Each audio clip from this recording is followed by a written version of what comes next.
Yeah, I didn't like Outland after playing it three times. I was Yeah. kind of over it. Yep. But it's good though that it opened a couple more. That'll be good. All right. There will There be will one be. new arena and 2 new battlegrounds at launch. That's what I'm talking about. Uh-huh. Yeah, you are more PvP-esque. Yeah, I'd rather play PvP any day. Yep. Now, that's interesting because a new arena hasn't been added since technically Wrath, but it got removed and then brought back. Um I'm curious to find out how these two new battlegrounds work though. And we'll get into those when we scroll down a little bit more. So let's just finish these last few bullets and we'll actually get into some more of that detail. PvP bet battles are going to be fun and casual, only tracking the number of wins and not the number of losses. When fighting another player, you cannot see the other player's name or communicate with them. Um, I think this.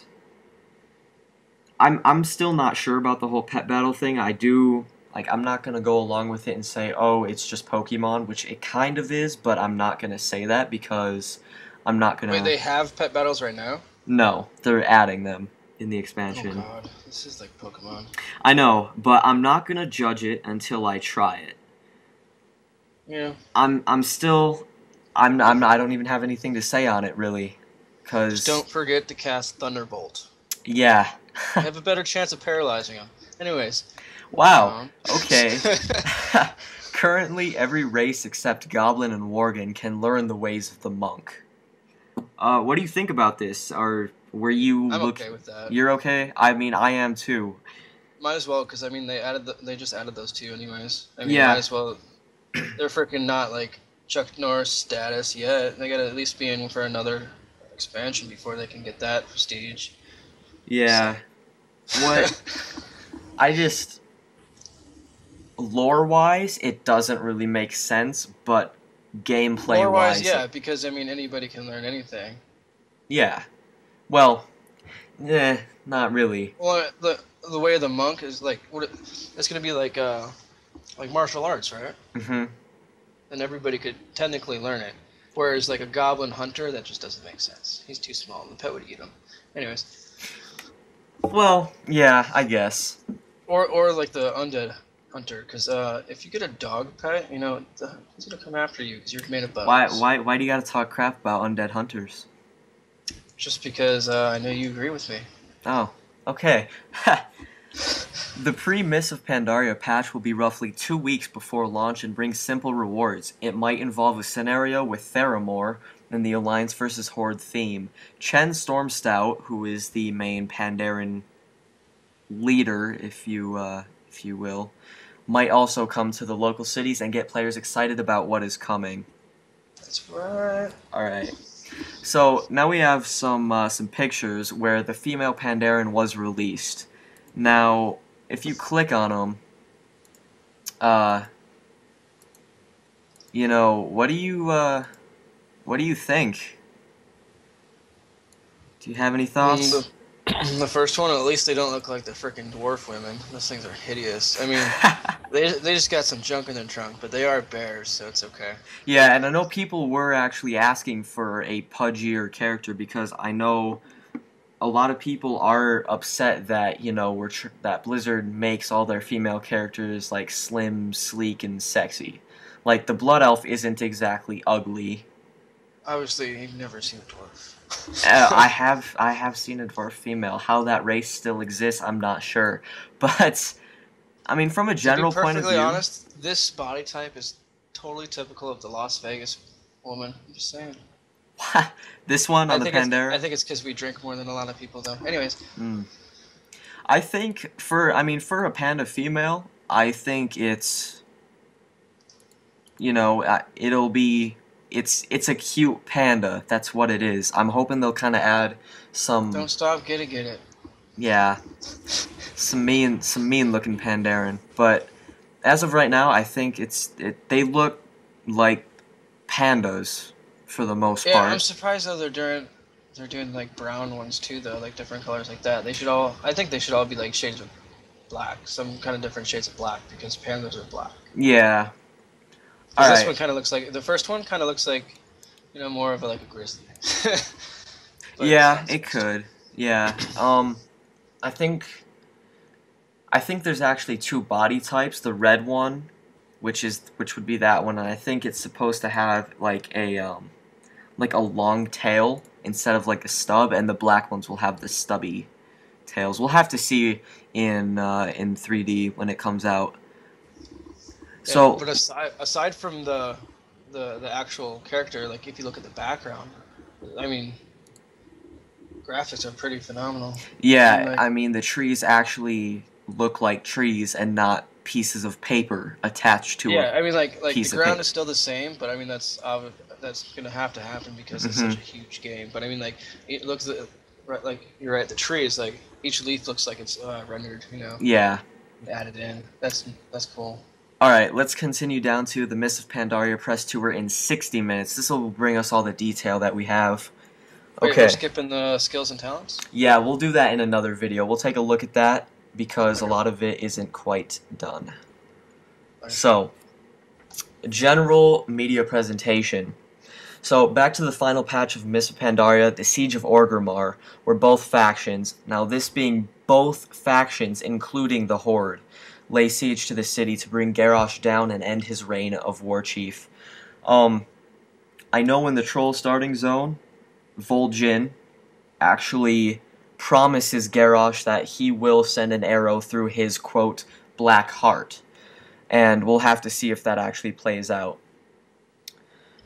So, there is a huge Horde versus Alliance storyline where the war between the Alliance and Horde heats up as they roll into Pandaria, and it will serve as a major battleground, but things get so gnarly and out of control, and war crimes are committed by one side, Horde, it begins to spiral into Crazyville. Now, I only say the Horde because, obviously, we're going to have to kill Garrosh, and he's a bit reckless. So, would you So he agree? probably did something screwed up, yeah, and they had to turn him. And they probably had to turn against him because he probably did something. Yeah, I cannot actually imagine, like, I know the Horde, being that I play Horde a lot, I know that the Horde in general doesn't like him, but what is he gonna do that's gonna want me to kill him? Because I don't like him right now, but I don't want to kill him. What is gonna make me want to kill him? Maybe what's going to happen is they're going to try to be, neutral with the monks and everything, but then he's going to try to, like, take over the monks and, like, kill some people that are important in the monk side, so both, Oh, everybody that's... so the Pandaren.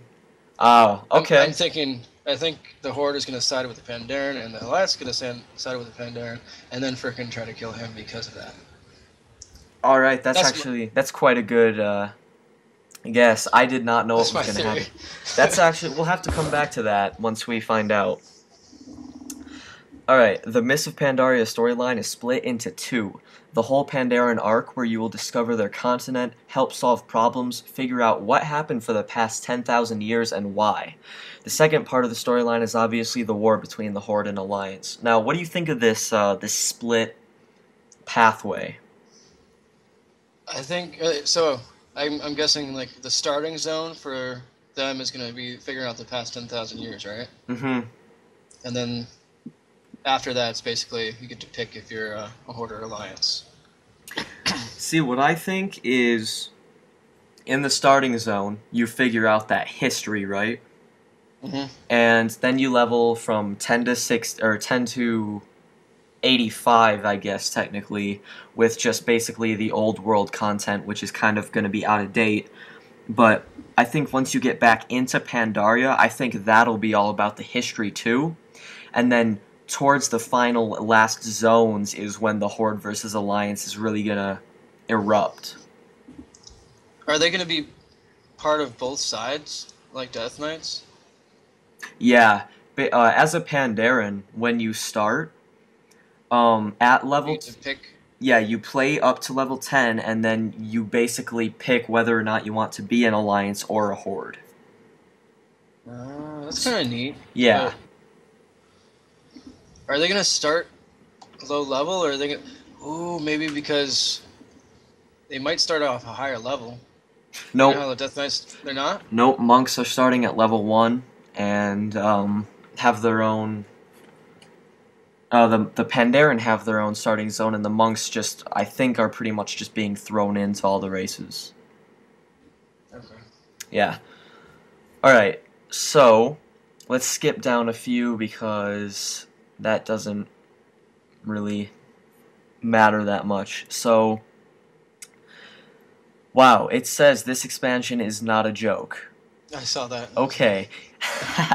It is not Apparently light and they're not fluffy. kidding, guys. Yeah. Blizzard does not joke. No. Although the Pandaren are fun and super zen, the conflict between Alliance and Horde is gearing up to hit a fevered pitch unlike any we have ever seen.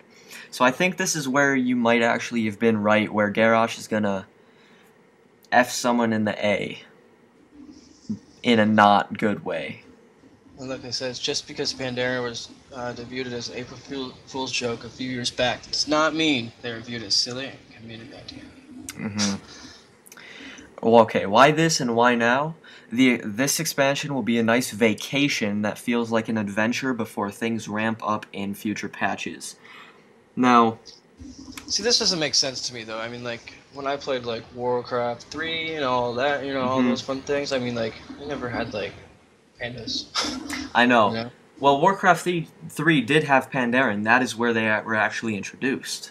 Oh, like the end of it, like not if you just bought the first one, first expansion pack. After that, that's when it started getting like when there was more expansion packs. Yeah, but if you and just played Warcraft 3 playing, I mean, like they were like, brought in as an April Fool's joke, which is why a lot of people thought that this was a joke. But now, Chris Metzen actually had, at BlizzCon 2011, had said that this expansion is basically the calm before the storm between the Alliance and Horde. So basically, how Pandaria is going to work is the Alliance and Horde are having a naval battle off the coast of this misty, shrouded island that we don't know exists. And, you know, basically, ships get blown to smithereens, and both Horde and Alliance survivors wash up on the shore of this unknown land. Now, it got discovered because Deathwing, when he was causing all the havoc, caused all the mists to dissipate around the island, and that's how he washed up there. So I think with the Siege of Orgrimmar being the last patch, that is how the Horde and Alliance are going to explode into this huge PvP war that will be the next expansion.